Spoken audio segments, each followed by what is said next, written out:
IPL এর ১৯তম সংস্করণের প্রথম ম্যাচ আজ উদ্বোধন হবে আজকে আইপিএল ২০২৬ মুখোমুখি সানরাইজার্স হায়দ্রাবাদের বিরুদ্ধে গতবারের চ্যাম্পিয়ন রয়্যাল চ্যালেঞ্জার্স বেঙ্গালুরু। আজ সন্ধ্যা ৭:৩০টায় এই ম্যাচ শুরু হবে বেঙ্গালুরুতে চেন্নাই স্বামী স্টেডিয়ামে। মাঠ ছোট, ৬-৪-এর বন্যা দেখা যাবে। আজকে প্রত্যেকটা বোলার তাদের কিন্তু একটা অগ্নি পরীক্ষা, কারণ দুই দলের ব্যাটিং একেবারে শক্তি সামর্থ্যে সব থেকে তুঙ্গে। আজকে বিচার করে নেব কারা এগিয়ে, একটু এগিয়ে, প্রায় কাছাকাছি, কিন্তু এগিয়ে কিন্তু একটু রয়্যাল চ্যালেঞ্জার্স বেঙ্গালুরু। এখন কেন এগিয়ে, কি জন্য এগিয়ে? এদিকে হেজেলউড তো খেলতে পাচ্ছেন না, তাহলে তার জায়গায় কে খেলবেন? রয়্যাল চ্যালেঞ্জার্স বেঙ্গালুরুর মূল শক্তিটা কোথায়, ব্যাটিং না বোলিং? এদিকে সানরাইজার্স হায়দ্রাবাদের তো ব্যাটিং শক্তি আমরা সবাই জানি। আজ ৬-৪-এর বন্যা বইবে। তার আগে এই ভিডিওটা শুরু করার প্রাথমিক লগ্নে সেই ১১ জন পদপিষ্ট হয়ে যাদের মৃত্যু হয়েছিল, সেই ১১ জনের প্রতি, সেই ১১ জন বীর শহীদদের প্রতি আমি নত মস্তকে একটা প্রণাম জানাচ্ছি। তাদের আত্মার শান্তি কামনা করে আজকের এই ভিডিওটা স্টার্ট করছি। আজকে প্রথমে জানাবো দুই দলের টপ 11 কি হতে পারে, সেটা আগে আমি জেনে নিতে চাইছি। আচ্ছা, আমরা যদি একটু রয়্যাল চ্যালেঞ্জার্স বেঙ্গালুরুর দিকে আগে যাই, আরসিবি, সেখানে ফিল সল্ট, বিরাট কোহলি, দেবদত্তা Padikkal, Rajat Patidar captain, Jitesh Sharma wicket keeper, Tim David, Krunal Pandya, Romario Shepherd, Bhuvneshwar Kumar, সেখানে কিন্তু শ্রেয়াস শর্মা থাকবেন, ডাফি থাকবেন এবং সালামদার। এই যে ১২ জনের নাম বললাম, এর থেকে ইম্প্যাক্ট আপনি কিভাবে বিচার করবেন, ইম্প্যাক্ট কে হতে পারেন, একটু এটা আপনাদের দায়িত্ব। তবে আমি বলছি feel Salt, Virat Kohli opening করবেন, তারপরেই দেবদত্তা পাটিকেল ফর্মে আছেন, রজত পাতিদার, জিতেশ শর্মা, টিম ডেভিড, কুনাল পান্ডিয়া। একদম কিন্তু মারকাটারি ব্যাট হবে। আচ্ছা, আরসিবির বিদেশি ৪ জন কারা হবেন?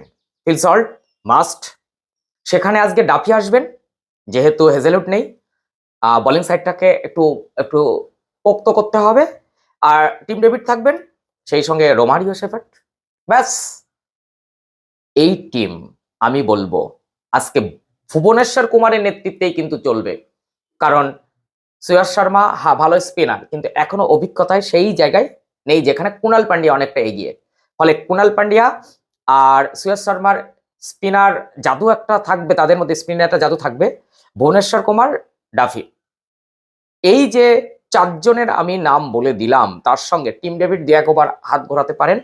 এইবার ইম্প্যাক্ট কিভাবে করা হবে তার উপরে কিন্তু নির্ভর করছে টিমটার বোলিং শক্তি কোথায় গিয়ে দাঁড়াবে। তবে ব্যাটিংয়ে অবশ্যই অনেকটা এগিয়ে এই টিমটাই। ফিল্ডিং, বোলিং, ব্যাটিংয়ের মধ্যে ব্যাটিংয়ে আমি এগিয়ে রাখছি আরসিবিকে 10-এ ব্যাটিংয়ে আমি 8 দিচ্ছি, কিন্তু বোলিং সাইডে কিন্তু আমি 6-এর বেশি দিতে পারছি না। এবার আমরা যাব অবশ্যই সানরাইজার্স হায়দ্রাবাদ। দেখুন, প্যাট কামিন্স আসতে পারছেন না। প্যাট কামিন্সের জায়গায় ক্যাপ্টেন একেবারে সদ্য বিশ্বকাপের টংবগে সেই অবাধ্য বালক।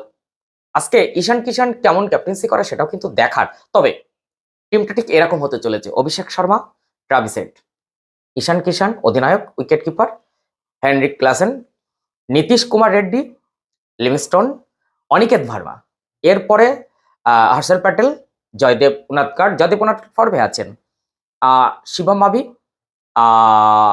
জিশান আনসারি, সেই সঙ্গে ব্রাউন কার্স। এইভাবে টিমটা হয়তো সিলেকশন হবে। তবে ব্যাটিং পাওয়ার কিন্তু যথেষ্ট।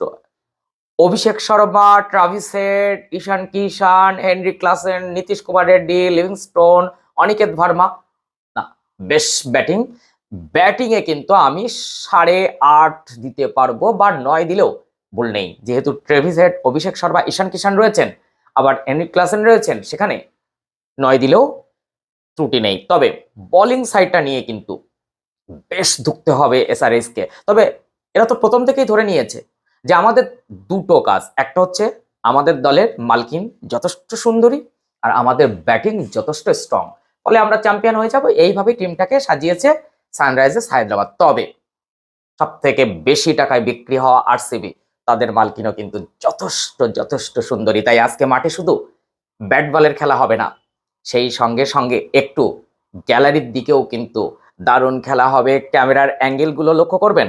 তবে আজকের এই ম্যাচটা আমি আরসিবিকে অনেকটা এগিয়ে রাখছি, কারণ প্রথম কাজ তারা তাদের জয়ের ধারা কিন্তু বজায় রাখার চেষ্টা করবে। কারণ আরসিবি দারুণ টিম তৈরি করেও 17টা সিজন কিন্তু ব্যর্থ হয়েছে, 18তম সংস্করণে গিয়ে চ্যাম্পিয়ন। ফলে জয়ের ধারা, ওই যে বলে না, বাঘ যদি রক্তের স্বাদ পেয়ে যায় তাহলে সে কতটা হিংস্র হতে পারে, সেটা কি আজকে বিরাট কোহলিদের মধ্যে দেখা যাবে। আমি সেই জন্য তাদেরকে একটু এগিয়ে রাখছি, নিজেদের মাঠ তার জন্য আরেকটু এগিয়ে রাখছি। সেই সঙ্গে সঙ্গে এই এত দর্শক তাদের পাশে, আরসিবি আরসিবি চিৎকার, এই জায়গা থেকে আজকে কতটা সানরাইজার্স হায়দ্রাবাদ হ্যান্ডেলিং করতে পারবে এই আরসিবি কে, সেটাই এখন দেখার। তবে টিম হিসাবে যদি আপনি বলেন, তবে অবশ্যই আরসিবি কে আমি 60% এগিয়ে রাখছি, মানে 100-তে 60 দিতে চাইছি, আর 40% দিতে চাইছি, 40% দিতে চাইছি সানরাইজার্স হায়দ্রাবাদকে। আপনার অভিমত কি? কারা কেমন খেলতে পারে? আজকের ম্যান অফ দ্য ম্যাচকে গেস করুন। আচ্ছা, টসে জিতলে প্রথমে বল না ব্যাটিং, কোনটা নেওয়া উচিত? ফিল্ডিং করে নেওয়া উচিত কি ছোট মাঠ?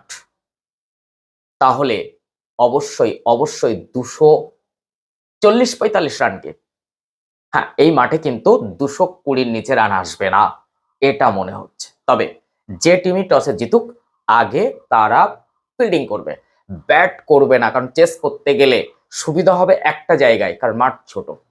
এখন রাতের দিকের আবহাওয়াটা কেমন থাকে, কুয়াশা আছে কি, শিশির পড়বে কি, এই জায়গাটা নিয়ে কিন্তু একটুখানি প্রশ্ন রয়েছে। তবে থাকবে না, কারণ এখন আবহাওয়া যথেষ্ট ভালো আর বেঙ্গালুরু যথেষ্ট বেটার জায়গা। ফলে আমার মনে হয় অবশ্যই আগে ফিল্ডিং করে নেবে। আর যেহেতু যেহেতু এই জায়গাটাও কিন্তু আপনাকে নক করতে হবে, যেহেতু দুটো টিমে তাদের বোলিং সাইড দুর্বল, ব্যাটিংটা অনেক স্ট্রং, তাহলে কি আগে ব্যাট করে নিয়ে 250 টার্গেট, এটাও হতে পারে, এটাও হতে পারে। আপনাদের কি অভিমত অবশ্যই জানাবেন। চ্যানেলে নতুন হলে অবশ্যই চ্যানেলটি সাবস্ক্রাইব করে পাশে থাকা বেল আইকনটি প্রেস করবেন, এরকম তথ্য সমৃদ্ধ ভিডিও পেতে ভীষণ সুবিধা হবে।